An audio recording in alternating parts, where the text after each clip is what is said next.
السلام علیکم۔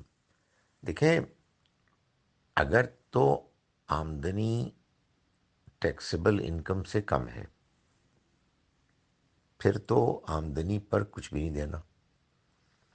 لیکن اگر وہ ٹیکسیبل انکم سے زیادہ ہے تو جتنی زیادہ ہے اس پر 10% کے حساب سے زکوٰۃ دینی ہے۔ لیکن اگر آپ ٹیکس بھی دے رہے ہیں تو پھر یہ دیکھ لیں کہ جو زکوٰۃ آپ کی بنتی ہے، ٹیکس اس کے برابر یا زیادہ تو نہیں ہے۔ اگر برابر یا زیادہ ہے تو آپ کی زکوٰۃ چلی گئی۔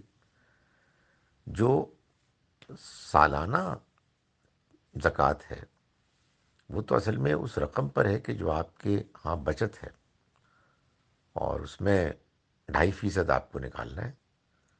جو بھی چیزیں آپ کے پاس بچت کے کھاتے میں ہیں، جن کو آپ استعمال نہیں کر رہے، تو اس طرح سے معاملہ ہوگا۔ لیکن اس کے علاوہ اللہ کے راستے میں آپ جتنا زیادہ خرچ کریں وہ اچھا ہے۔